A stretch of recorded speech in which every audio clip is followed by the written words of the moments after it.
일본, 지금 당장 대마도에서 철수! 트럼프 대통령의 폭탄 발언에 세계가 발칵 뒤집혔습니다. 일본은 다카이치 총리 취임 직후 독도 도발을 시작으로 한국을 압박해왔습니다.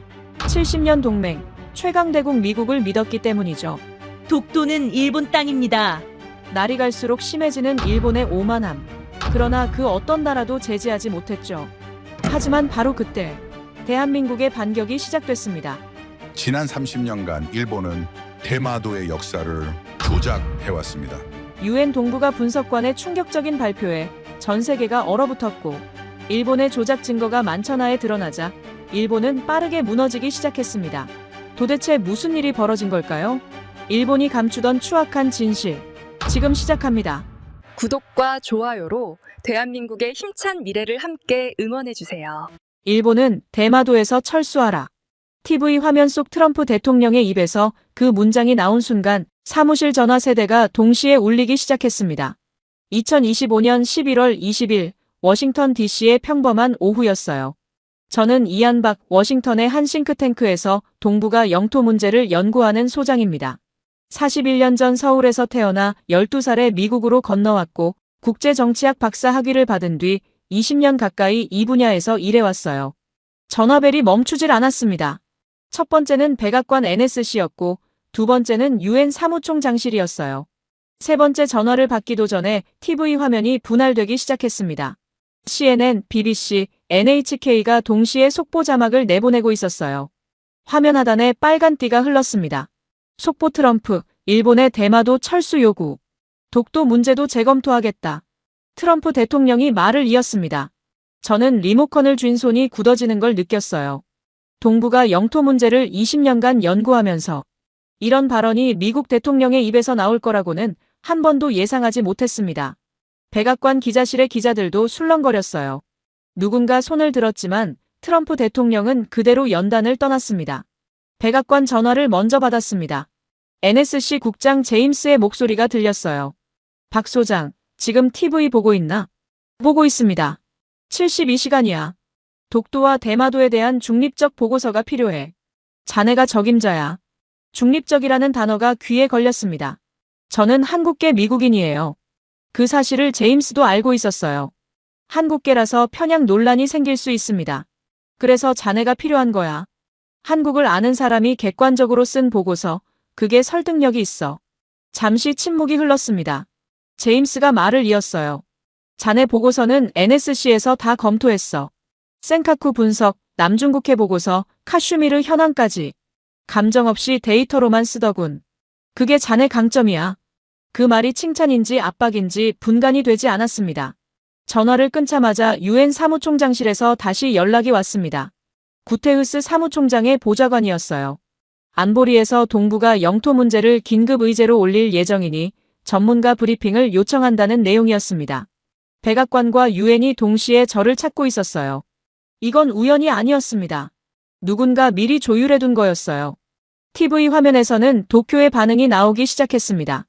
일본 총리 다카이치 사나에가 긴급 기자회견을 열었어요. 배경에는 일장기와 총리 관저 문장이 보였습니다. 그녀의 표정은 굳어 있었지만 목소리는 단호했어요. 미국 대통령의 발언은 역사적 사실에 기반하지 않은 것입니다. 일본은 즉각 주일 미국 대사를 초치할 것이며 국제사회에 우리의 입장을 명확히 밝히겠습니다. 기자들의 질문이 쏟아졌습니다. 다카이치 총리는 손을 들어 제지했어요. 외무성에서 결정적 증거를 준비 중입니다. 조만간 국제사회에 공개하겠습니다. 결정적 증거. 그 표현이 신경 쓰였습니다. 일본이 무슨 카드를 들고 있는 걸까요? 저는 창밖을 바라봤습니다. 트럼프 대통령 취임 이후 동아시아 관련 행정명령만 20여 건이 발동됐어요. 무역, 반도체, 군사동맹까지. 하지만 영토 문제를 직접 건드린 건 이번이 처음이었습니다. 왜 지금일까요? 무역협상의 지렛대인지 아니면 정말 역사 바로잡기를 원하는 건지 알 수 없었어요. 사무실 문이 열렸습니다. 연구원 3명이 동시에 들어왔어요. 모두 TV를 보고 달려온 얼굴이었습니다. 소장님, 일본 외무성에서 300페이지짜리 문서를 준비 중이라는 소식이 있습니다. 한국 외교부도 움직이기 시작했어요. 기자회견 준비 중이라고 합니다. NHK에서는 해상자위대가 대기 상태에 들어갔다고 보도하고 있습니다. 해상자위대. 그 단어에 등줄기가 서늘해졌습니다. 말싸움이 아니라 실제 군사적 긴장으로 번질 수 있다는 뜻이었어요. 저는 고개를 끄덕였습니다. 예상된 수순이었어요. 양측 모두 오래전부터 이런 상황을 대비해왔을 겁니다. 문제는 저였어요. 72시간 안에 양측의 주장을 검토하고 국제법적 근거를 분석하고 중립적인 결론을 내려야 했습니다. 그것도 전 세계가 지켜보는 상황에서요. 제임스에게 다시 전화를 걸었습니다. 서울에 가야 합니다. 현장을 봐야 보고서를 쓸 수 있어요. 알고 있어. 항공편은 이미 예약해뒀어. 오늘 밤 비행기야. 저는 잠시 말을 잃었습니다. 제가 수락하기도 전에 항공편을 예약해뒀다는 건 처음부터 저 외에는 선택지가 없었다는 뜻이었어요. 한국 외교부에도 통보됐나요? 30분 전에 연락했어. 김현우라는 국장이 인천공항에서 자네를 맞을 거야. 동북아 영토국장이라고 하더군. 동북아 영토국. 이름만 들어도 이 일을 위해 존재하는 부서 같았습니다. 전화를 끊고 나서야 손이 떨리는 걸 느꼈습니다. 20년간 영토 분쟁을 연구하면서 수많은 보고서를 썼어요. 센카쿠, 남중국해, 카슈미르. 하지만 그건 모두 남의 땅이었습니다. 감정이 개입될 여지가 없었어요. 이번에는 달랐습니다. 독도는 제가 태어난 나라의 땅이었어요. 짐을 챙기면서 어린 시절이 떠올랐습니다. 12살, 이민 비행기에 오르기 전날 밤이었어요. 아버지가 지도책을 펼쳐 보여주셨습니다. 울릉도 옆에 작은 점 2개. 저게 독도야. 우리 땅이야. 아버지의 목소리가 아직도 귀에 남아 있었어요. 하지만 지금 저는 그 말을 검증해야 하는 위치에 서 있었습니다. 냉정해야 했습니다. 감정이 개입되면 보고서의 신뢰성이 무너져요. 저는 그걸 누구보다 잘 알고 있었습니다. 하지만 TV 화면에 독도의 위성사진이 뜨는 순간 가슴 한쪽이 묘하게 뛰는 걸 막을 수 없었어요. 공항으로 향하는 차 안에서 노트북을 열었습니다. 독도 관련 자료를 다시 훑어봤어요. 세종실록 지리지, 태정관 지령, 샌프란시스코 조약. 익숙한 문서들이었습니다. 수십 번 읽었던 자료들이에요. 하지만 이번에는 그 문서들이 다르게 보였습니다. 학술 자료가 아니라 증거물로 보이기 시작했어요. 법정에 제출할 증거물처럼요. 비행기에 올랐습니다. 창밖으로 워싱턴의 불빛이 멀어졌어요. 72시간. 그 안에 진실을 찾아야 했습니다. 누구의 편도 들지 않고 오직 문서와 데이터만으로 결론을 내려야 했어요. 하지만 솔직히 말하면 두려웠습니다. 만약 제가 찾은 진실이 제가 태어난 나라에 불리하다면 어떻게 해야 할까요? 그 반대라면요. 어느 쪽이든 저는 누군가에게 비난받을 거였습니다. 한쪽에서는 배신자라 부를 테고 다른 쪽에서는 편향됐다고 공격할 거예요. 기내 조명이 어두워졌습니다. 승무원이 담요를 건네줬어요. 저는 눈을 감았습니다. 14시간 뒤면 서울이었어요. 29년 만에 귀국이었습니다. 12살 때 떠난 그 땅에 41살이 되어 돌아가고 있었어요. 그것도 그 땅의 영토를 판단하는 심판관으로서. 창밖으로 별이 보였습니다. 태평양 어딘가를 날고 있었어요. 저 아래 어딘가에 독도가 있을 거였습니다. 아직 한 번도 가본 적 없는 섬. 지도에서만 보았던 점 2개. 잠이 오지 않았습니다. 인천공항에 내리자마자 한 남자가 다가왔습니다. 40 중반쯤 되어 보였어요. 정장 차림에 외교부 명찰을 달고 있었습니다. 이한박 소장님이시죠? 김현우입니다. 동북아 영토국장이에요. 악수를 나눴습니다. 그의 손은 단단했어요. 눈빛에는 피로와 긴장이 함께 서려 있었습니다. 바로 이동해야 합니다. 시간이 없어요. 공항을 빠져나오는 동안 김 국장이 일정을 설명했습니다. 포항 해군기지로 이동한 뒤 함정과 헬기를 갈아타고 독도로 간다고 했어요. 저는 걸음을 멈췄습니다. 독도요? 직접 가는 겁니까? 현장을 봐야 보고서를 쓸 수 있다고 하셨잖아요. 제 말이 그대로 돌아왔습니다. 거절할 이유가 없었어요. 하지만 솔직히 당황스러웠습니다. 독도를 직접 밟게 될 줄은 몰랐어요. 차 안에서 김 국장이 태블릿을 건넸습니다. 화면에는 독도 주변 해역의 실시간 지도가 떠 있었어요. 200캐리 통합 감시망입니다. 해상과 공중을 동시에 감시하고 있어요. 지도 위에 점들이 움직이고 있었습니다. 파란 점은 한국 함정, 빨간 점은 일본 함정이었어요. 빨간 점 3개가 특정 선 앞에서 멈춰 있었습니다. 저건 뭡니까? 일본 이지스함 3척입니다. 12해리 경계선 앞에서 일주일째 저러고 있어요.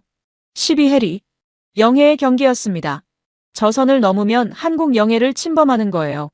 일본 함정들은 그 선 바로 앞에서 대기하고 있었습니다. 압박이었어요. 말없이 존재만으로 위협하는. 들어오면 어떻게 됩니까? 김 국장이 잠시 침묵했습니다. 그리고 낮은 목소리로 대답했어요. 전쟁입니다. 그 한마디가 차 안에 무겁게 가라앉았습니다. 포항 해군 기지에 도착했을 때 입구에서 작은 소동이 있었습니다. 미군 협력 담당 장교가 동행 여부를 두고 누군가와 통화하고 있었어요. 김 국장이 고개를 저었습니다. 오늘은 한국 인원만 갑니다. 장교가 뭔가 더 말하려 했지만 김 국장이 손을 들어막았어요. 결국 우리만 기지 안으로 들어갔습니다. 부두에 인천급 호위함이 정박해 있었습니다. 함정에 오르자 최도윤 준장이 기다리고 있었어요. 50대 초반 단단한 체격에 날카로운 눈빛을 가진 사람이었습니다. 부산 해군작전센터장 최도윤입니다. 악수를 나누는데 그의 소나귀 힘이 예사롭지 않았어요. 군인 특유의 간결함이 느껴졌습니다. 함정이 출항했습니다. 동해로 나아가는 동안 최 준장이 작전실로 안내했어요. 대형 스크린에 독도 주변 해역이 떠 있었습니다. 김 국장이 보여준 것보다 더 상세한 지도였어요. 저 빨간 점들이 보이시죠?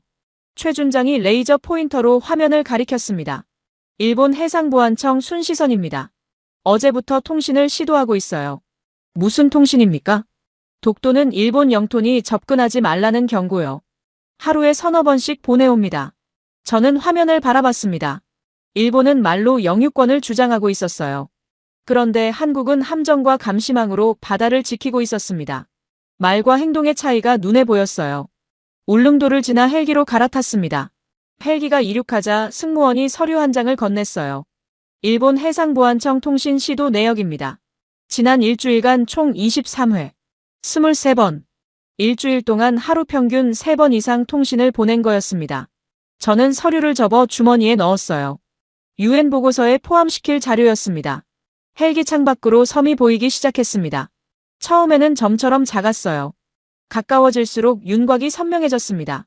동도와 서도 두 개의 바위섬. 사진으로만 보던 그곳이 눈앞에 있었어요. 착륙하는 순간 가슴이 이상하게 뛰었습니다. 41살에 처음 밟는 독도였어요. 12살 때 아버지가 지도에서 가리켰던 점 2개. 그게 지금 제 발밑에 있었습니다. 헬기에서 내리자 경비대장이 경례를 했습니다.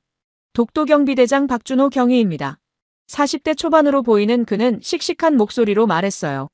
현재 경비대원 40명, 기상관측 요원 3명이 상주하고 있습니다.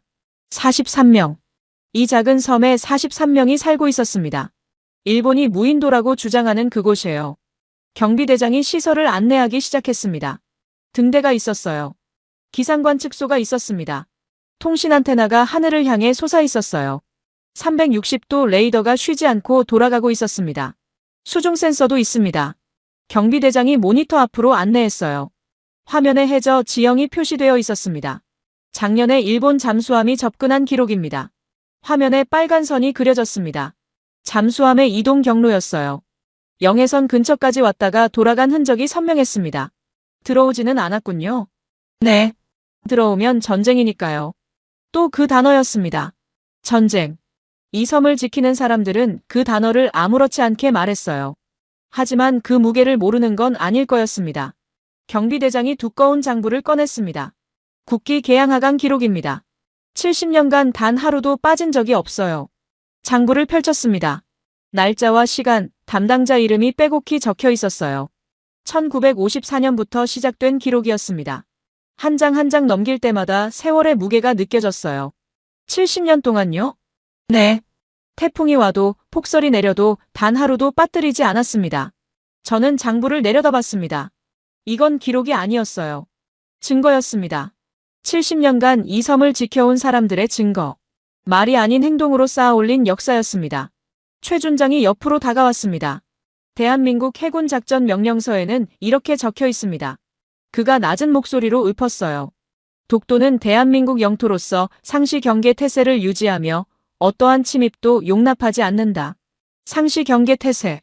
그 말이 귀에 박혔습니다. 이건 선언이 아니라 명령이었어요. 70년간 지켜온 명령. 기상관측소에 들렀습니다. 담당자가 USB를 건넸어요. 10년치 기상 데이터입니다. UN 제출용으로 복사해뒀습니다. 기온, 습도, 풍속, 강수량. 10년간의 데이터가 이 작은 장치 안에 들어 있었습니다.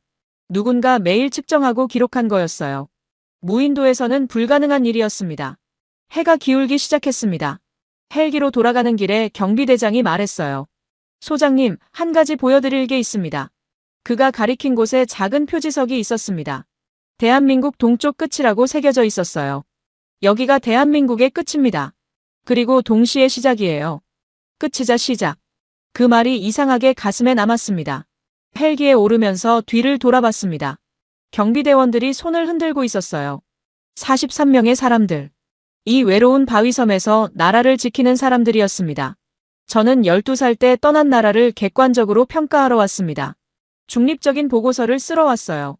하지만 이 섬을 밟고 나니 생각이 복잡해졌습니다. 이건 영토 분쟁이 아니었어요. 사람들의 삶이었습니다. 70년간 이어온 헌신이었어요. 헬기가 이륙했습니다. 독도가 점점 작아졌어요.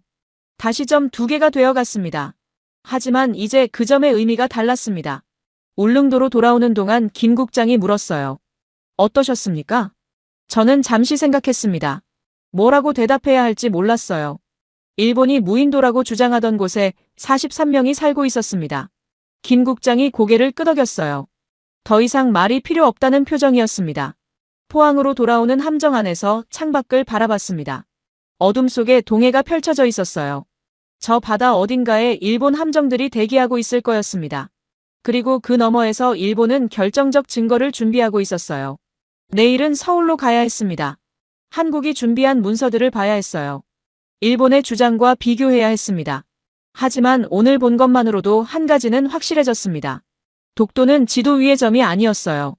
사람들이 살고 일하고 지켜온 땅이었습니다. 창밖의 어둠을 바라보며 생각했습니다. 과연 일본의 결정적 증거가 이 현실을 뒤집을 수 있을까요?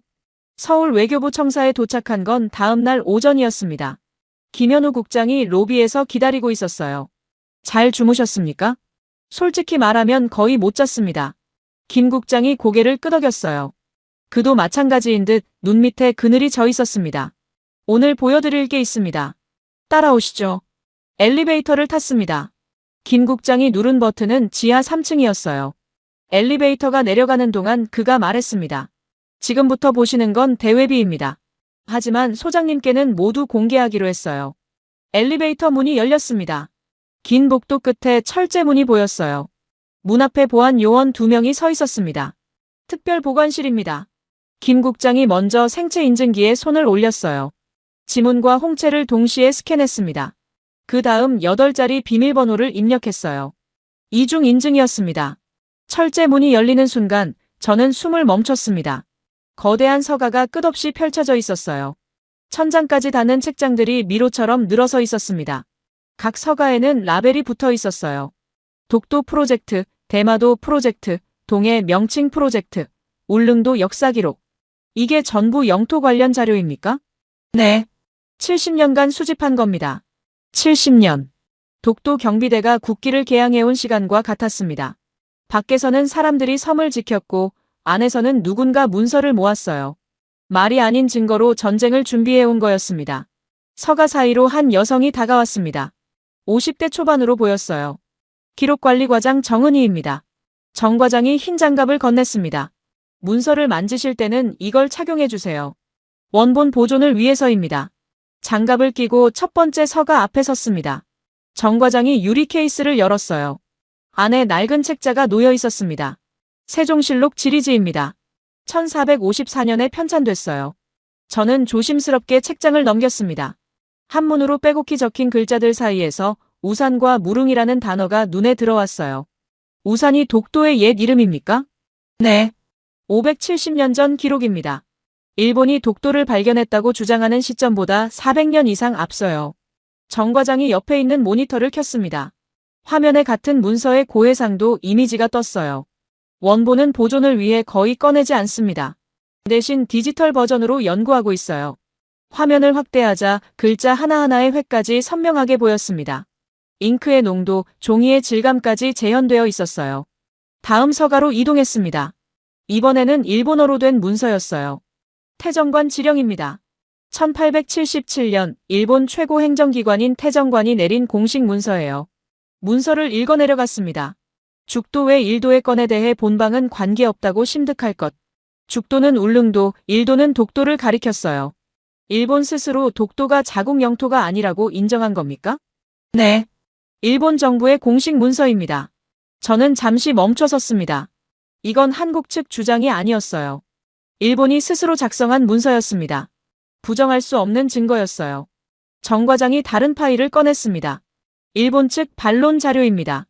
태정관 지령에 대해 일본 학자들이 어떻게 해석하는지 정리해뒀어요. 파일을 펼쳤습니다.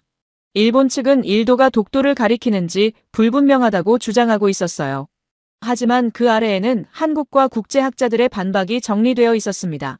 당시의 지도, 항해 기록, 어업 문서까지 종합하면 일도가 독도를 가리킨다는 결론이었어요. 이런 식으로 모든 문서에 반론과 재반론을 정리해뒀습니다. 김 국장이 말했어요. 우리는 일본이 뭘 주장할지 이미 알고 있어요. 그래서 미리 준비한 겁니다. 세 번째 서가에서 정 과장이 두꺼운 바인더를 꺼냈습니다. 국제학자 검증 보고서입니다. 바인더를 펼치자 첫 페이지에 이름들이 나열되어 있었어요. 하버드, 옥스퍼드, 소르본, 도쿄대학, 베이징대학. 17명의 학자가 참여했습니다. 이분들이 직접 문서를 검증한 겁니까? 네. 연대 측정, 잉크 분석, 종이 성분 분석, 지리 용어 대조까지 모두 거쳤습니다. 보고서를 넘기다가 한 페이지에서 멈췄습니다. 지리 용어 일치 항목에 노란 형광펜으로 밑줄이 그어져 있었어요. 이건 뭡니까? 핵심 결론입니다. 세종실록의 우산이 현재의 독도와 위치 형태 면에서 완전히 일치한다는 거예요. 17명 전원이 동의했습니다. 저는 그 문장을 다시 읽었습니다. 국제학자 17명 전원 동의. 이건 한국 정부의 주장이 아니라 학계의 결론이었습니다. 네 번째 서가로 이동했습니다. 정 과장이 또 다른 바인더를 꺼냈어요. 동해 명칭 관련 자료입니다. 국제수로기구 회의록이에요. 회의록을 훑어봤습니다. 일본의 단독 표기에 대한 한국의 이해 제기, 국제사회의 논의 과정, 각국의 입장 정리까지 모두 정리되어 있었어요. 독도뿐 아니라 동해 명칭까지 다 준비해뒀군요. 영토 문제는 하나만 따로 떼어낼 수 없습니다. 전부 연결되어 있어요. 김 국장이 말했습니다. 그래서 저희가 소장님을 모신 겁니다. 이 자료들을 국제사회가 이해할 수 있는 언어로 바꿔야 해요. 저는 서가 사의를 걸었습니다. 독도 프로젝트 서가에만 127개의 원본 사료가 있었어요. 고문서, 지도, 외교문서, 어업 기록까지 70년간 한 장 한 장 모은 거였습니다. 이 중에 유네스코 세계기록유산에 등재된 건 몇 개입니까? 정 과장이 대답했어요. 조선왕조실록, 승정원일기, 비변사 등록, 세 종류입니다. 모두 독도 관련 기록을 포함하고 있어요. 세계기록유산. 인류가 보존해야 할 기록으로 인정받은 문서들이었습니다. 그 안에 독도가 한국 영토라는 기록이 들어있었어요. 회의실로 자리를 옮겼습니다. 화이트보드 앞에 섰어요. 김 국장과 정 과장, 그리고 국제법 전문가 2명이 함께 앉았습니다. UN 보고서 구조를 생각해봐야 합니다. 저는 마커를 들었어요. 설득력을 높이려면 순서가 중요해요. 화이트보드에 번호를 적어 내려갔습니다. 첫째, 역사적 증거. 둘째, 일본 측 문서의 자기 모순. 셋째, 국제학계 검증. 넷째, 시료 지배 현황. 역사 증거를 먼저 제시하고 일본 문서로 반박하고 학계 검증으로 확인하고 현장 자료로 마무리하는 구조입니다. 김 국장이 고개를 끄덕였어요. 합리적인 순서네요. 국제법 전문가가 말했습니다. 일본 측 반론을 미리 예상해서 각 섹션에 포함시키는 게 좋겠습니다. 그래야 빈틈이 없어요. 저는 메모를 했습니다. 시간이 없었어요. 72시간 중 이미 20시간 넘게 지났습니다. 회의가 끝날 때쯤 김 국장이 말했어요. 소장님, 솔직히 여쭤봐도 될까요? 네. 지금까지 보신 것 중에 의심스러운 게 있습니까? 저는 잠시 생각했습니다. 세종실록, 태정관 지령, 국제학자 검증 보고서. 모든 자료가 체계적으로 정리되어 있었어요. 원본과 디지털 버전이 함께 보관되어 있었고 반론까지 미리 준비되어 있었습니다. 의심스러운 건 없습니다. 오히려 놀랍습니다. 뭐가요? 한국이 이렇게 준비되어 있을 줄 몰랐어요. 20년간 영토 분쟁을 연구하면서 이 정도로 체계적인 아카이브는 처음 봅니다. 김 국장이 씁쓸하게 웃었습니다. 말로 싸워서는 이길 수 없으니까요. 문서로 싸운 겁니다. 저는 지하 보관실을 다시 바라봤습니다. 수천 개의 문서가 잠들어 있는 곳이었어요. 70년간 누군가 조용히 모으고 분류하고 검증해온 증거들. 이건 무기고였습니다. 총과 미사일이 아닌 종이와 잉크로 만든 무기고. 엘리베이터를 타고 올라오는 동안 생각했습니다. 일본은 지금 결정적 증거를 준비하고 있었어요. 300페이지짜리 문서를 곧 발표할 거였습니다. 하지만 한국에는 127개의 원본 사료가 있었습니다. 국제학자 17명의 검증이 있었어요. 유네스코가 인정한 세계 기록 유산이 있었습니다. 과연 일본의 300페이지가 이 무게를 이길 수 있을까요? 창밖으로 서울의 하늘이 보였습니다. 어딘가에서 일본의 발표 준비가 한창일 거였어요. 곧 두 나라의 문서가 세계 앞에 펼쳐질 예정이었습니다. 저는 주머니에서 USB를 꺼냈습니다. 독도 기상관측소에서 받은 10년치 데이터였어요. 이것도 증거였습니다. 무인도에서는 만들 수 없는 기록이었어요. 이제 남은 건 기다리는 일이었습니다. 일본이 무슨 카드를 꺼내는지 보는 거였어요.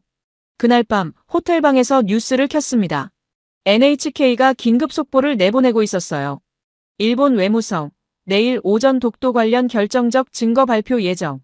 드디어 시작이었습니다. 새벽 5시에 휴대폰이 울렸습니다. 알람이 아니었어요. 뉴욕타임스에서 보낸 속보 알림이었습니다. 일본 외무성 결정적 증거 문서, MIT 분석 결과 조작 의혹 제기. 잠이 단번에 달아났습니다. 침대에서 일어나 노트북을 켰어요. 기사가 막 올라온 참이었습니다. 제목 아래 레이첼 콜린스라는 기자의 이름이 보였어요. 기사를 읽어내려갔습니다. 어젯밤 일본 외무성이 발표한 300페이지 문서 중 핵심이라고 주장한 1618년 문서를 MIT 재료공학과 앨런 브라운 교수팀이 분석했다고 적혀 있었어요. 결과는 충격적이었습니다. 잉크 성분이 1950년대 이후 산업용 재료와 동일하다는 거였어요. 종이 섬유 분석 결과도 마찬가지였습니다. 400년 전 문서라면 나와야 할 성분이 전혀 검출되지 않았어요. 저는 화면을 스크롤했습니다. 기사에는 그래픽이 첨부되어 있었어요. 잉크 성분 비교 도표, 종이 섬유 현미경 사진, 연대별 재료 변화 그래프까지. 과학적 증거가 한눈에 들어오게 정리되어 있었습니다. 휴대폰이 다시 울렸습니다. 김현우 국장이었어요. 기사 보셨습니까? 지금 보고 있습니다. 외교부로 오실 수 있습니까? 상황실에서 회의 중입니다. 옷을 갈아입고 호텔을 나섰습니다. 택시 안에서 다른 뉴스들을 확인했어요. CNN이 먼저 받아쳤습니다. 일본 외무성 문서, 진위 논란 확산. BBC도 비슷한 톤이었어요. MIT 분석, 일본 주장의 의문 제기. 외교부에 도착하니 상황실이 분주했습니다. 대형 화면 여러 개의 각국 뉴스가 동시에 송출되고 있었어요. 김 국장이 다가왔습니다. 뉴욕타임스 조회수가 2시간 만에 300만을 넘었습니다. 300만. 전 세계가 이 기사를 보고 있다는 뜻이었어요. 화면 중 하나에 NHK가 떠 있었습니다. 일본 외무성 모리타 켄 국장이 긴급 기자회견을 열고 있었어요. 그의 표정은 굳어 있었습니다. 해당 문서는 원본의 오래된 복사본입니다. 보존 상태에 따른 성분 변화가 있을 수 있습니다. 복사본. 그 단어가 귀에 걸렸습니다. 어젯밤까지만 해도 결정적 증거라고 주장하던 문서가 갑자기 복사본이 된 거였어요. 기자들의 질문이 쏟아졌습니다. 원본은 어디 있습니까? 원본 공개 계획이 있습니까? 모리타 국장이 말을 더듬었어요. 원본은 현재 확인 중입니다. 추후 발표하겠습니다. 저는 고개를 저었습니다. 확인 중이라는 말은 없다는 뜻이나 마찬가지였어요. 원본이 있었다면 처음부터 그걸 내밀었을 겁니다. 김 국장이 제 옆으로 왔습니다. 우리 입장을 정해야 합니다. 어떤 방향으로요? 두 가지 선택지가 있어요.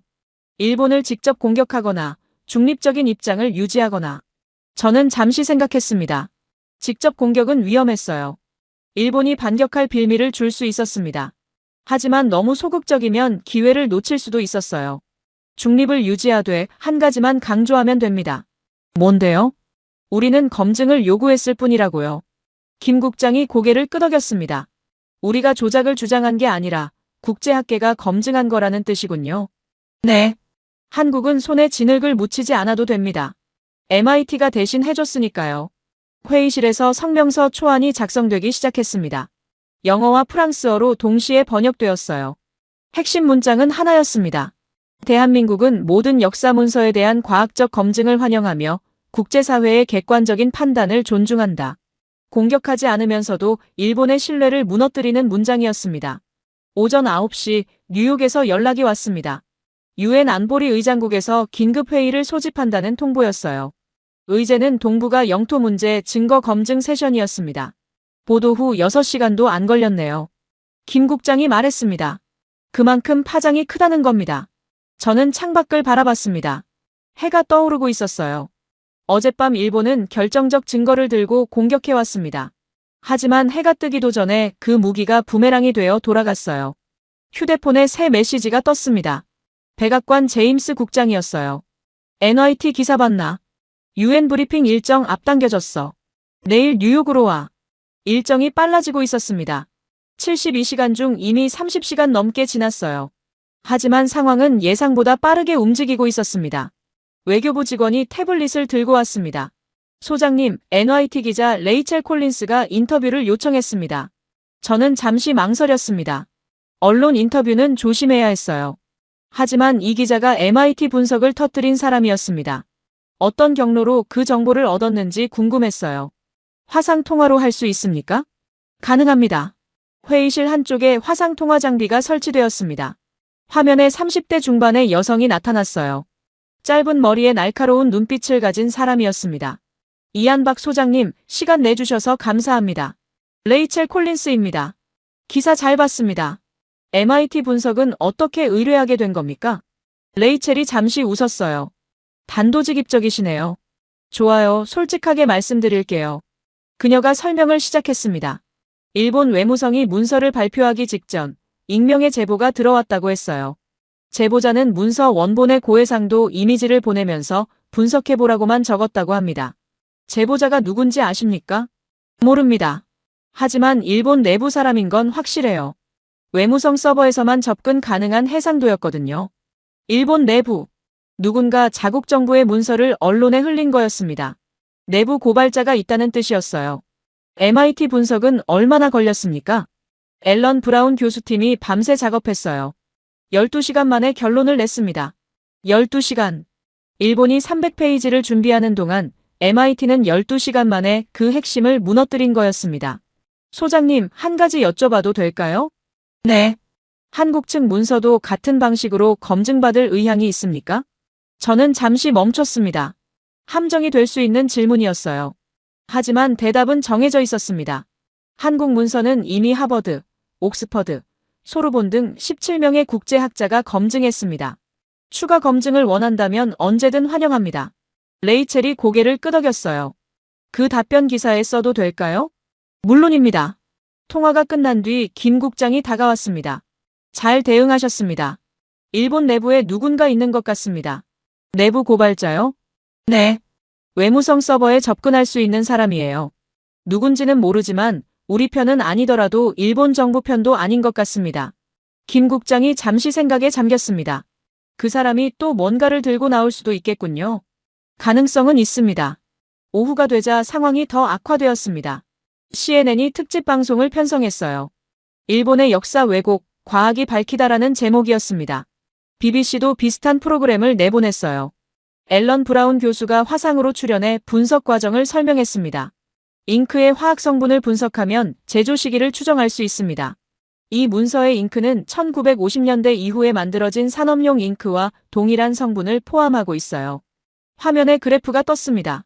실제 400년 된 문서의 잉크 성분과 일본 문서의 잉크 성분이 나란히 비교되어 있었어요. 차이가 한눈에 보였습니다. 도쿄에서는 혼란이 계속되었습니다. 모리타 국장이 두 번째 기자회견을 열었지만 상황은 나아지지 않았어요. 분석 방법에 문제가 있을 수 있습니다. 일본 측에서도 독자적인 검증을 진행하겠습니다. 기자가 물었습니다. MIT의 분석이 틀렸다는 말씀입니까? 그렇게 단정하는 건 아닙니다. 다만 다양한 해석이 가능하다는 거죠. 다양한 해석. 궁색한 변명이었습니다. 과학적 데이터 앞에서 해석을 운운하는 건 이미 진 싸움이었어요. 저녁이 되자 NYT 기사 조회수가 1000만을 넘었습니다. SNS에서는 일본 문서 조작이 실시간 트렌드에 올랐어요. 각국 언론이 앞다투어 기사를 쏟아냈습니다. 호텔로 돌아오는 길에 생각했습니다. 이틀 전만 해도 일본이 공격하는 쪽이었어요. 결정적 증거를 들고 국제사회를 흔들려 했습니다. 하지만 지금은 방어하기에 급급한 상황이 되었어요. 이건 우연이 아니었습니다. 누군가 일본 내부에서 문서를 흘렸어요. 그 사람이 왜 그랬는지는 모릅니다. 양심 때문인지 정치적 계산인지 아니면 다른 이유가 있는 건지. 하지만 한 가지는 분명했습니다. 이 싸움은 아직 끝나지 않았어요. 일본 내부에서 무슨 일이 벌어지고 있는지 알아내야 했습니다.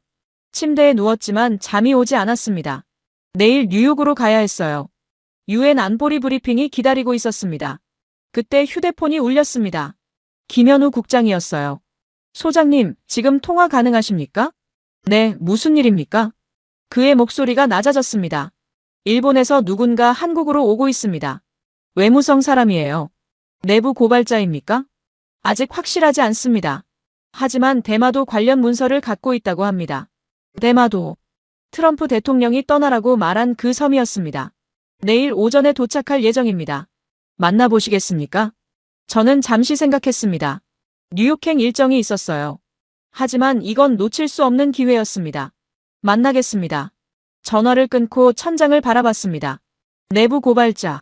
그 사람이 무엇을 갖고 오는 걸까요? 대마도에 대해 일본은 뭘 숨기고 있는 걸까요? 다음 날 아침 서울 외교부 회의실로 향했습니다. 김현우 국장이 복도에서 기다리고 있었어요. 도착했습니다. 지금 보안 검색 중이에요. 어떤 사람입니까? 50대 후반 남성입니다. 오사와 신지라는 이름이에요. 일본 외무성에서 28년간 근무했다고 합니다. 28년. 거의 30년 가까이 일본 정부에서 일한 사람이었습니다. 그런 사람이 왜 한국으로 온 걸까요? 회의실 문이 열렸습니다. 보안 요원이 먼저 들어왔고 그 뒤로 한 남자가 모습을 드러냈어요. 회색 양복에 검은 서류 가방을 꼭 쥐고 있었습니다. 얼굴에는 피로와 긴장이 함께 서려 있었어요. 눈가에 깊은 주름이 패여 있었습니다. 잠을 못 잔 게 분명했어요. 오사와 신지입니다. 그가 일본어로 말했습니다. 옆에 서 있던 통역 담당 외교관이 한국어로 옮겼어요. 앉으시죠. 김 국장이 의자를 권했습니다. 오사와는 천천히 앉았어요. 서류 가방을 무릎 위에 올려놓고 두 손으로 감쌌습니다. 마치 그 안에 든 것을 지키려는 듯 했어요. 왜 오셨습니까? 제가 먼저 물었습니다. 단도직입적이었지만 시간이 없었어요. 오사와가 잠시 침묵했습니다. 그러더니 서류 가방을 열었어요. 안에서 편지 한 장을 꺼냈습니다. 손글씨로 빼곡히 적힌 편지였어요. 먼저 이걸 보여드리고 싶습니다. 그가 편지를 테이블 위에 올려놓았어요. 일본어로 쓰여 있었습니다. 통역 담당자가 내용을 읽기 시작했어요. 아버지께, 저는 지금 서울에서 이 편지를 씁니다. 교환학생으로 와서 석 달이 지났어요. 처음에는 한국이 낯설었습니다. 하지만 지난주에 외교부에서 공개한 독도 사료 127개를 봤어요. 저는 편지에서 눈을 떼지 못했습니다. 오사와의 아들이 쓴 편지였어요. 세종실록, 태정관 지령, 조선왕조실록. 모든 문서가 진품이었어요. 국제학자들이 검증한 거였습니다. 저는 그걸 보고 진실을 알았어요. 통역의 목소리가 조금 떨렸습니다. 그리고 아버지가 그 진실을 가리는 일을 해왔다는 것도 알았습니다. 28년 동안요. 회의실이 조용해졌습니다. 오사와가 고개를 숙였어요. 어깨가 미세하게 떨리고 있었습니다. 아버지, 저는 아버지를 원망하지 않아요. 하지만 이대로는 안 됩니다. 아버지가 알고 있는 진실을 세상에 알려주세요. 그게 아버지가 할 수 있는 일이에요. 아들 유키 올림. 편지가 끝났습니다. 저는 잠시 아무 말도 할 수 없었어요. 아들이 아버지에게 보낸 편지. 그 안에 담긴 무게가 느껴졌습니다. 오사와가 천천히 고개를 들었어요. 저는 28년간 일본 외무성에서 대마도 관련 문서를 관리했습니다. 대마도. 그 단어에 긴장이 흘렀어요. 대마도요? 네. 독도만이 아닙니다. 대마도에 관해서도 일본은 숨기고 있는 게 있어요. 그가 서류 가방에서 USB 하나를 꺼냈습니다. 검은색 작은 장치였어요. 그 안에 뭐가 들어있는지 아직 몰랐지만 그의 손이 떨리고 있었습니다. 여기에 대마도 관련 기밀 문서 147개가 들어있습니다. 1870년부터 1995년까지 일본 정부가 작성한 내부 문서예요. 147개. 독도 사료 127개에 맞먹는 숫자였습니다. 김 국장이 보안 담당자를 불렀어요. 전용 PC가 준비되었습니다. USB를 연결하자 폴더 목록이 화면에 떴어요. 수십 개의 파일이 연도별로 정리되어 있었습니다. 먼저 이 문서를 보시죠. 오사와가 한 파일을 가리켰습니다. 1870년이라고 적힌 폴더였어요. 파일을 열자 오래된 문서의 스캔 이미지가 나타났습니다. 메이지 정부 초기 문서입니다. 대마도를 본토와 별개의 행정구역으로 분류하고 있어요. 화면을 확대했습니다. 일본어로 된 공문서였어요. 중간에 대마도는 본토와 별개 행정구역이라는 문장이 선명하게 보였습니다. 별개 행정구역이라는 건 무슨 뜻입니까? 일본 본토의 일부가 아니라는 뜻입니다. 당시 메이지 정부도 대마도를 일본 영토로 확정하지 않았어요. 저는 화면을 바라봤습니다. 일본 정부가 스스로 작성한 문서였어요. 대마도가 일본 본토와 별개라고 인정한 기록이었습니다. 더 중요한 건 이겁니다. 오사와가 다른 폴더를 열었어요. 1995년이라고 적혀 있었습니다. 30년 전 내부 보고서입니다. 파일이 열렸습니다.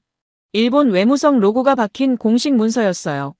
제목은 대마도 영유권 분쟁 시나리오 분석이었습니다. 문서를 읽어내려갔습니다. 중간에 밑줄 친 부분이 눈에 들어왔어요. 대마도 분쟁 발발 시 법적 승산 12%. 한국 측 역사 자료가 공개될 경우 반박 곤란. 침묵 전략 유지 권고. 법적 승산 12%. 그 숫자가 머릿속에 박혔습니다. 일본 스스로 대마도에서 이길 가능성이 12%밖에 안 된다고 인정한 거였어요. 그리고 침묵 전략을 권고했습니다. 싸우지 말고 숨기라는 뜻이었어요. 30년간 이 전략을 써온 겁니까? 네. 대마도 문제는 절대 건드리지 말라는 게 외무성의 방침이었습니다. 김 국장이 화면을 가리키며 말했습니다. 이 문서가 진짜라면 엄청난 겁니다. 진짜입니다. 제가 28년간 관리해온 문서예요. 원본은 도쿄에 있지만 이 스캔 파일들은 외무성 내부 서버에서 직접 추출한 겁니다. 저는 의자에 등을 기댔습니다. 머릿속이 복잡해졌어요. 독도뿐만 아니라 대마도까지. 일본이 스스로 취약점을 인정하고도 30년간 숨겨온 거였습니다. 왜 이제 와서 공개하시는 겁니까? 제가 물었습니다. 오사와가 편지를 바라봤어요. 아들 때문입니다. 유키가 편지를 보내고 나서 저는 밤잠을 잘 수 없었어요. 28년간 진실을 숨기며 살았습니다. 그게 나라를 위한 일이라고 믿었어요. 그의 목소리가 낮아졌습니다. 하지만 아들이 물었습니다. 진실을 가리는 게 정말 나라를 위한 일이냐고요. 저는 대답할 수 없었어요. 회의실에 침묵이 흘렀습니다. 이건 정치가 아니었어요. 한 아버지와 아들의 이야기였습니다. 일본에 돌아가시면 어떻게 되십니까? 김 국장이 조심스럽게 물었어요. 돌아가지 않을 겁니다. 가족들에게는 어젯밤 전화로 설명했어요. 아내는 이해해줬습니다. 그가 잠시 말을 멈췄어요. 유키가 아내에게 먼저 얘기했더군요. 아버지가 옳은 일을 할 거라고요. 저는 오사와를 바라봤습니다. 28년간 일본 정부를 위해 일한 사람이었어요. 그런 사람이 모든 걸 버리고 한국으로 왔습니다. 아들의 편지 한 장 때문에. 문서를 전부 검토하겠습니다. 제가 말했어요. 검토 결과에 따라 UN 보고서에 포함시킬 수 있습니다. 오사와가 고개를 끄덕였어요. 그렇게 해주십시오. 저는 더 이상 숨기고 싶지 않습니다. 회의실을 나온 뒤 김 국장과 복도를 걸었습니다. 믿을 수 있을까요? 문서는 진짜로 보입니다. 외무성 양식, 날짜, 서명까지 모두 일치해요. 그래도 확인이 필요합니다. 법률팀에서 이미 국제법적 논리 구조를 정리하고 있습니다. 저는 걸음을 멈췄어요. 법적 승산 12%. 이 숫자 하나가 모든 걸 바꿀 수 있습니다. 무슨 뜻입니까? 일본이 스스로 인정한 거예요. 대마도에서 이길 가능성이 거의 없다고요. 그리고 그걸 알면서도 30년간 숨겼습니다. 국제사회가 이 사실을 알면 일본의 모든 영토 주장이 의심받게 됩니다. 김 국장이 고개를 끄덕였어요. 독도 127개, 대마도 147개. 합치면 294개입니다. 294개.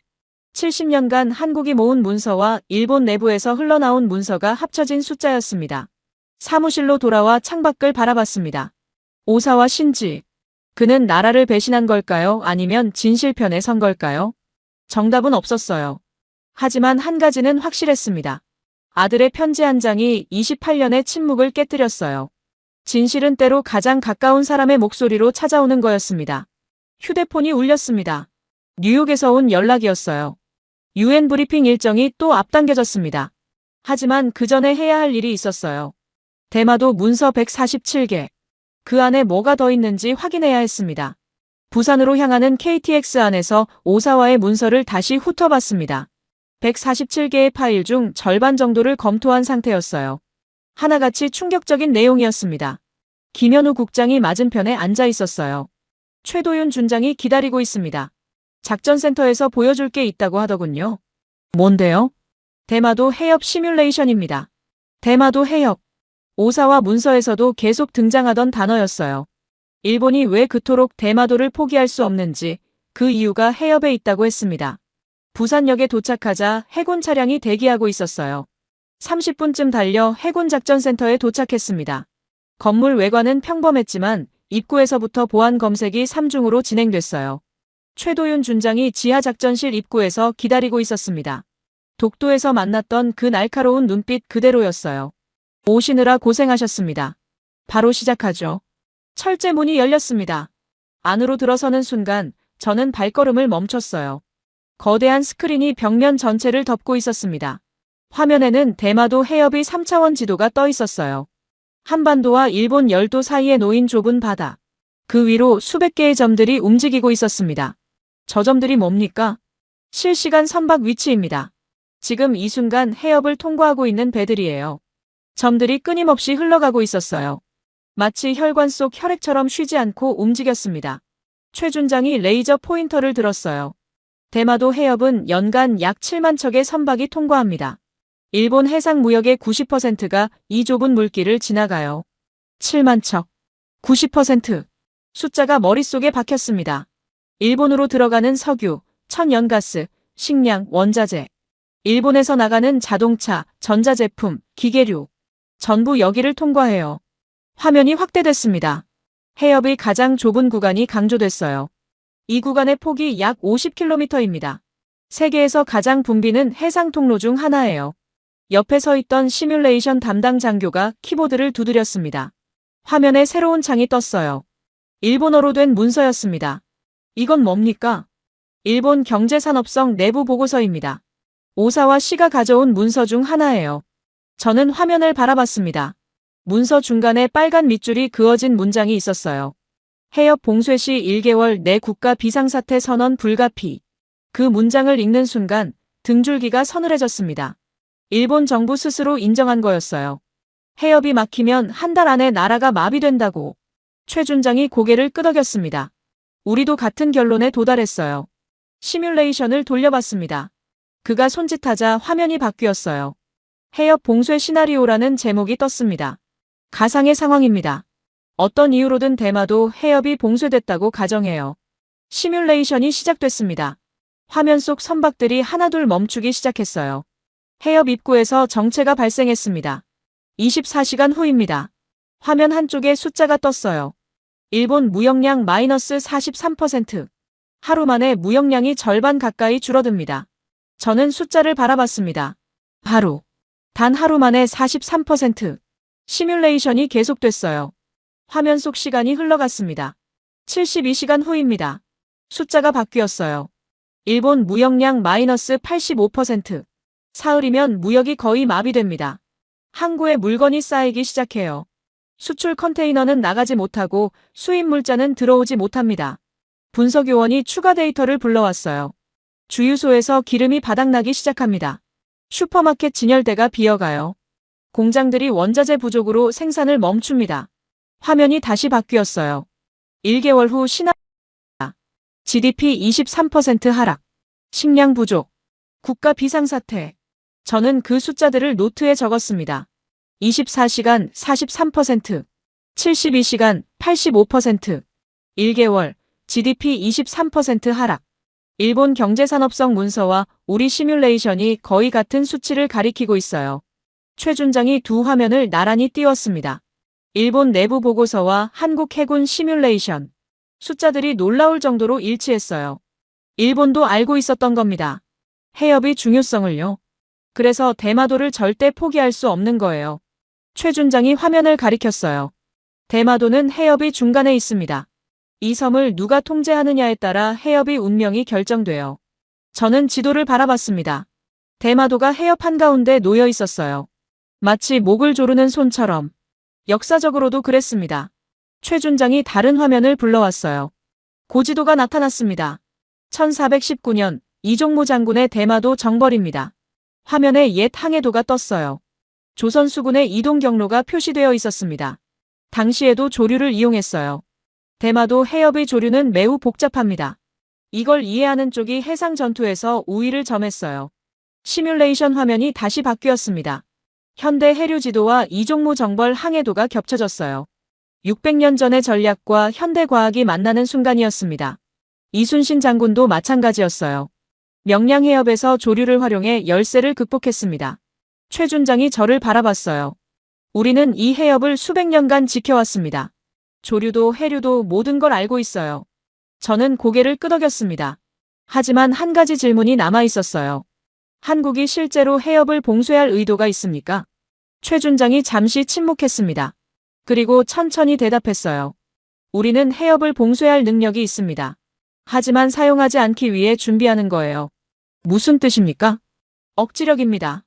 상대가 우리를 공격하면 어떤 결과가 오는지 알게 하는 거예요. 그래서 공격하지 못하게 만드는 겁니다. 억지력. 그 단어가 머릿속에 남았습니다. 싸우기 위해서가 아니라 싸우지 않기 위해 준비한다. 작전실을 나오면서 최준장이 서류 한 뭉치를 건넸어요. CNN 경제 패널용 브리핑 자료 초안입니다. UN 제출용은 별도로 준비하고 있어요. 서류를 펼쳤습니다.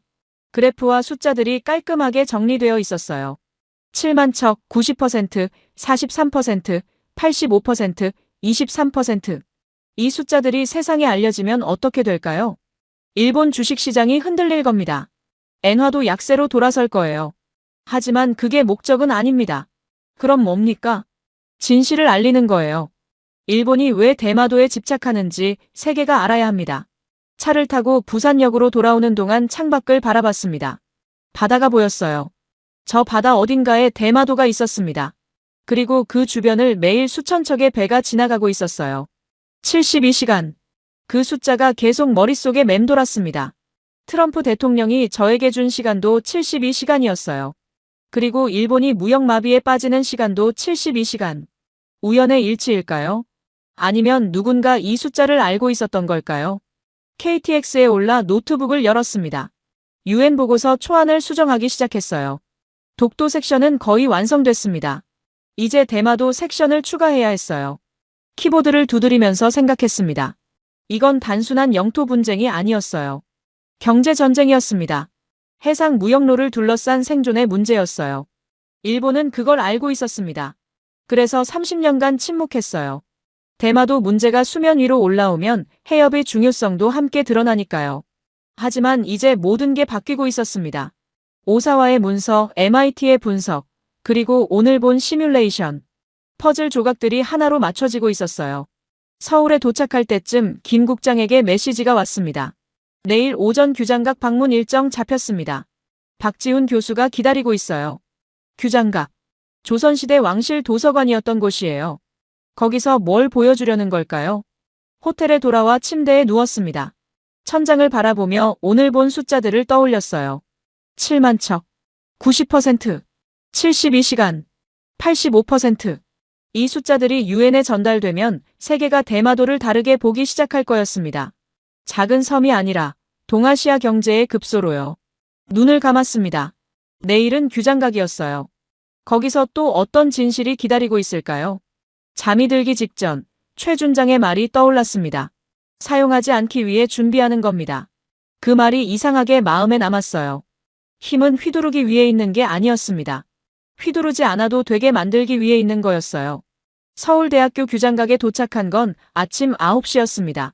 조선시대 왕실 도서관이었던 이곳은 지금 한국학연구의 심장부가 되어 있었어요. 입구에서 한 남자가 기다리고 있었습니다. 50대 초반, 둥근 안경에 편안한 차림이었어요. 박지훈입니다. 동아시아 영토사를 연구하고 있어요. 악수를 나눴습니다. 학자 특유의 부드러움이 느껴졌어요. 하지만 눈빛은 날카로웠습니다. 김현우 국장에게 연락받았습니다. 보여드릴 게 있어요. 박 교수를 따라 연구실로 들어갔습니다.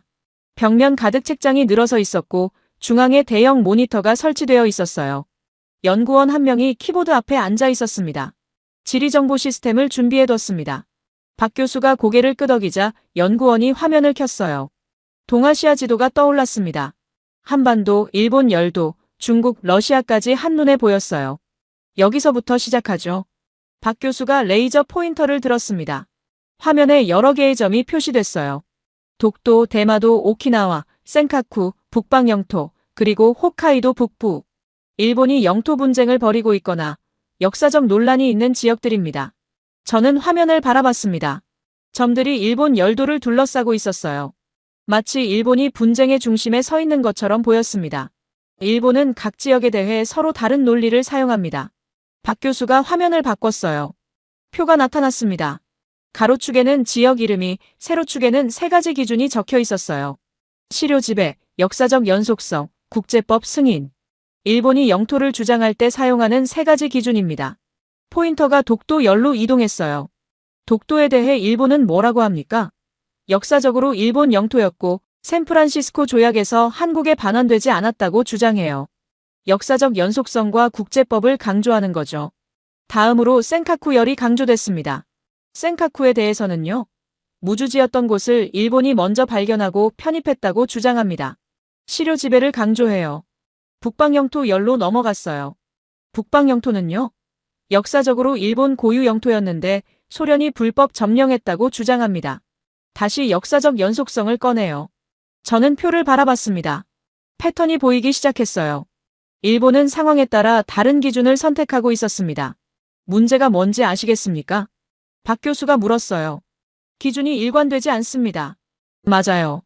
일본은 자신에게 유리한 기준만 골라서 적용해요.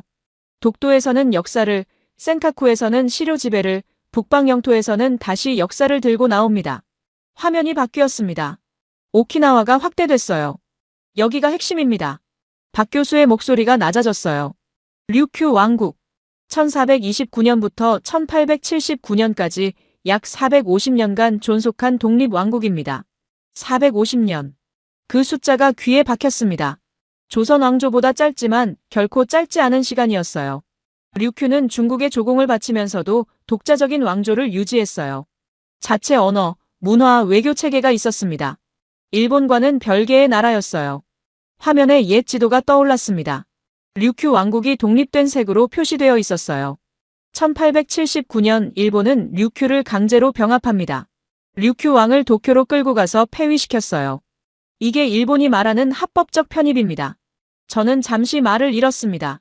450년간 독립국이었던 나라를 강제로 병합한 거였어요. 일본의 논리대로라면 이건 어떻게 됩니까? 제가 물었어요. 모순이죠. 독도에서 일본은 역사적 연속성을 주장해요. 그런데 류큐는 450년간 일본과 별개의 나라였습니다.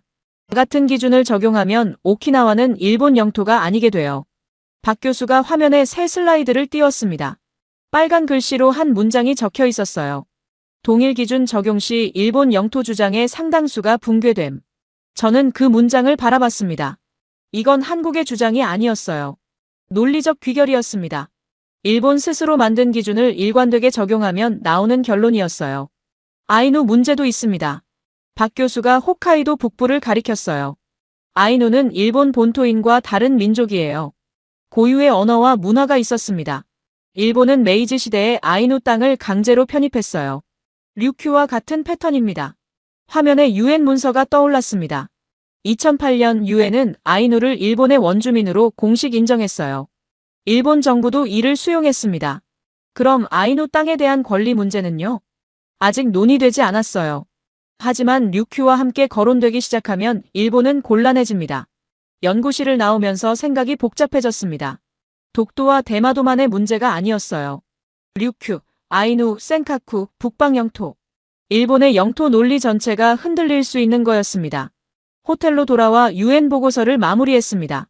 독도 섹션, 대마도 섹션, 그리고 새로 추가한 일본 영토 논리의 일관성 분석 섹션. 박 교수가 보여준 표와 데이터를 정리해 넣었어요. 저녁이 되자 보고서를 백악관과 유엔에 동시에 전송했습니다. 72시간 중 60시간이 지난 시점이었어요. 다음 날 아침 TV를 켜자 폭스뉴스가 나왔습니다. 트럼프 대통령이 인터뷰 중이었어요. 일본은 독도에서 역사를 주장하면서 오키나와에서는 그 역사를 무시합니다. 저는 화면에 집중했습니다. 트럼프 대통령 옆에 그래프가 떠 있었어요. 제가 보고서에 넣은 그래프였습니다. 류큐 왕국은 450년간 독립국이었어요. 일본은 그걸 강제로 병합했습니다. 그런데 독도에서는 역사적 권리를 주장해요. 이건 이중 기준입니다. 화면 하단에 자막이 흘렀어요. 트럼프, 일본 영토 주장의 모순 지적. 휴대폰이 울렸습니다. 김현우 국장이었어요. 보고 계십니까? 보고 있습니다. 폭스뉴스 클립이 SNS에서 폭발하고 있어요. 1시간 만에 조회수 500만입니다. 500만. 전 세계가 이 인터뷰를 보고 있다는 뜻이었어요. 오후가 되자 다른 언론들도 움직이기 시작했습니다. 워싱턴 포스트가 분석 기사를 냈어요. 제목은 일본 영토 주장의 이중 기준, 국제학계 검증이었습니다. 하버드 국제법 교수와 옥스퍼드 역사학자의 코멘트가 실려 있었어요. 일본의 영토 논리는 상황에 따라 기준을 바꾸는 특징이 있다. 이는 국제법적으로 설득력을 약화시킨다. 류큐 왕국의 역사를 고려하면 오키나와의 지위에 대한 재검토가 필요하다는 목소리가 국제학계에서 나오고 있다. 저녁 뉴스에서 더 놀라운 소식이 전해졌습니다. NHK 지역 뉴스였어요. 화면에 오키나와 현청 앞 광장이 비쳤습니다. 수백 명의 시민들이 모여 있었어요. 그들 손에는 낯선 깃발이 들려 있었습니다. 류큐 왕국 깃발입니다. 김 국장이 설명했어요. 450년 전 깃발을 다시 들고 나온 거예요. 화면 속에서 한 여성이 마이크를 잡았습니다. 오키나와 지사 나카무라 미사코였어요. 우리는 원래 류큐였습니다. 그녀의 목소리가 광장에 울려 퍼졌어요. 일본 정부는 우리의 역사를 인정해야 합니다. 우리에게도 목소리를 낼 권리가 있어요. 광장에서 박수가 터져나왔습니다. 카메라가 군중을 비췄어요. 젊은이들, 노인들, 아이를 아는 부모들. 다양한 사람들이 류큐 깃발 아래 모여 있었습니다. SNS에서는 오키나와 시민들의 글이 올라오기 시작했어요. 이제야 우리 이야기가 국제사회에 닿았다. 450년의 역사가 드디어 조명받고 있다. 할머니가 우셨다. 평생 이런 날이 올 줄 몰랐다고. 저는 화면을 바라보며 가슴이 먹먹해졌습니다. 독도와 대마도의 진실을 밝히려던 일이 류큐까지 닿은 거였어요. 한 지역의 정의가 다른 지역의 기억을 깨우고 있었습니다. 밤늦게 유엔에서 연락이 왔습니다. 인권위원회가 긴급회의를 열었다고 했어요. 안건은 류큐 아이누 원주민 권리 검토였습니다. 공식적으로 상정됐습니다. 일본 영토 문제가 인권 차원에서 논의되기 시작한 거예요. 김 국장의 목소리에 흥분이 섞여 있었어요. 저는 창밖을 바라봤습니다. 서울의 밤하늘이 보였어요. 먼 곳, 오키나와에서도 같은 밤하늘 아래 사람들이 깃발을 들고 있을 거였습니다. 이건 영토 분쟁이 아니었습니다. 역사의 진실을 되찾으려는 사람들의 이야기였어요. 독도 경비대원들, 오사와 신지, 오키나와 시민들. 모두 같은 편에 서 있었습니다. 진실의 편에. 내일은 뉴욕이었습니다. 유엔 총회에서 모든 것이 결정될 거였어요. 잠들기 전 마지막으로 생각했습니다. 진실은 하나의 섬에서 시작해 다른 섬으로, 또 다른 섬으로 퍼져가고 있었어요. 마치 파도처럼. 뉴욕 유엔 총회장에 들어서는 순간 심장이 빠르게 뛰었습니다. 2025년 11월 24일. 모든 것이 결정되는 날이었어요. 각국 대표단이 자리를 채우고 있었습니다. 미국, 중국, 러시아, 영국, 프랑스. 안보리 상임이사국들이 앞줄에 앉아 있었어요. 그 뒤로 수십 개국 대표들이 줄지어 있었습니다. 연단 옆 좌석에 앉았습니다. 김현우 국장이 옆에 있었어요. 그의 손에는 두꺼운 서류 뭉치가 들려 있었습니다. 독도 127개, 대마도 147개, 총 294개의 사료가 정리된 문서였어요. 트럼프 대통령이 연단에 올랐습니다. 총회장이 조용해졌어요. 수백 개의 시선이 그에게 집중됐습니다. 오늘 저는 역사적 진실에 대해 말씀드리고자 합니다. 그의 목소리가 마이크를 통해 울려 퍼졌어요. 지난 나흘간 국제학계와 전문가들이 동아시아 영토 문제를 검증했습니다. 그 결과를 바탕으로 미국 정부의 입장을 밝히겠습니다. 화면에 지도가 떠올랐습니다. 독도가 확대됐어요. 독도는 한국 영토입니다. 그 문장이 나오는 순간 총회장이 술렁거렸습니다. 일본 대표단 쪽에서 웅성거리는 소리가 들렸어요. 한국은 70년간 독도를 시료 지배해왔습니다. 경비대가 상주하고 기상관측소가 운영되고 매일 국기가 개양됩니다. 반면 일본이 제출한 문서는 과학적 검증 결과 조작 의혹이 제기됐습니다. 트럼프 대통령이 잠시 멈췄어요. 그리고 다음 슬라이드로 넘겼습니다. 대마도 해협 지도가 나타났어요. 대마도 문제도 마찬가지입니다.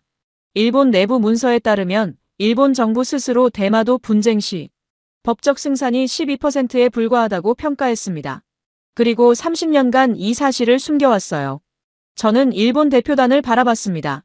얼굴이 굳어 있었어요. 아무도 움직이지 않았습니다. 일본은 영토마다 다른 기준을 적용해왔습니다. 독도에서는 역사를, 센카쿠에서는 시료 지배를, 북방 영토에서는 다시 역사를 주장했어요. 이건 이중 기준입니다. 연설이 끝났습니다. 잠시 정적이 흘렀어요. 그리고 박수가 터져나왔습니다. 유럽 대표단에서 시작된 박수가 아프리카, 중남미, 아시아로 퍼져갔어요. 저는 그 소리를 들으며 눈을 감았습니다. 닷새 전 워싱턴에서 시작된 일이 여기까지 온 거였어요. 연설 직후 한국 대표단에게 각국 대표들이 다가왔습니다. 악수를 청하고 축하 인사를 건넸어요. 프랑스 대사가 말했습니다. 훌륭한 자료였습니다. 국제사회가 주목할 겁니다. 그날 저녁 도쿄 금융시장이 열렸습니다.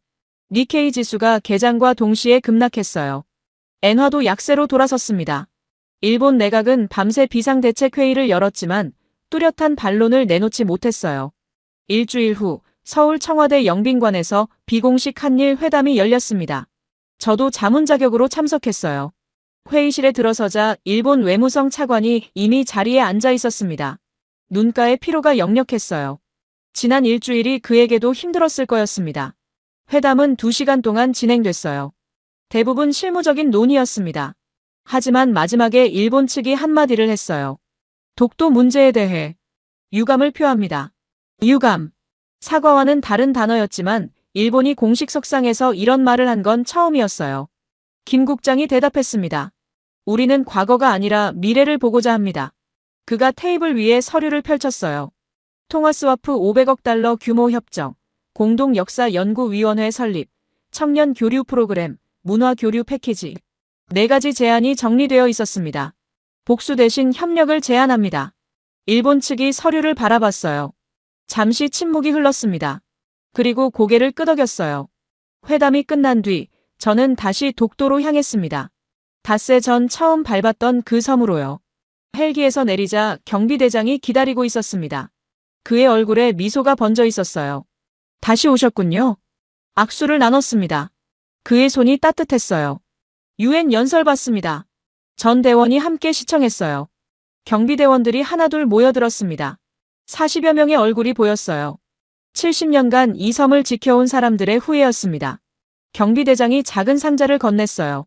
안에 기념 패치가 들어있었습니다. 독도 모양이 수놓아져 있었어요. 소장님께 드리고 싶었습니다. 저는 패치를 받아 유엔 명찰 옆에 달았어요. 가슴이 뭉클해졌습니다. 섬 끝에 서서 바다를 바라봤습니다. 동해가 끝없이 펼쳐져 있었어요. 저 바다 건너 일본이 있었습니다. 그리고 그 너머에 세계가 있었어요. 닷새 전 저는 중립적인 보고서를 쓰러 왔습니다. 누구 편도 들지 않겠다고 다짐했어요. 하지만 진실은 한쪽 편이었습니다. 70년간 문서를 모으고 섬을 지키고 조용히 준비해온 사람들의 편이었어요. 경비대장이 옆으로 다가왔습니다. 이제 어떻게 되는 겁니까? 싸움은 끝났어요. 하지만 지켜야 할 건 남았습니다. 그가 고개를 끄덕였어요.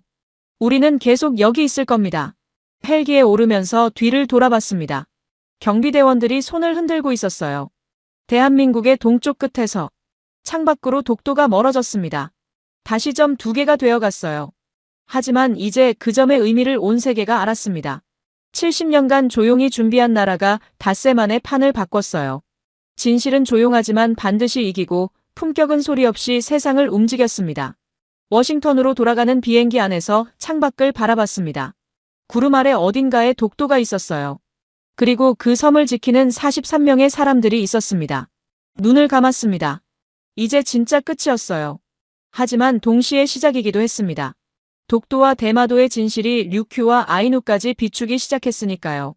한 지역의 정의가 다른 지역의 기억을 깨우고 있었습니다. 그 파도는 이제 막 시작됐어요. 한국을 응원하신다면, 한국 최고, 한국은 아직 멀었다면, 한국 분발, 여러분들의 소중한 의견을 댓글로 적어주시면 감사드리겠습니다. 영상이 재밌으셨다면 구독과 좋아요 한 번씩 부탁드리겠습니다. 지금까지 감동유나였습니다.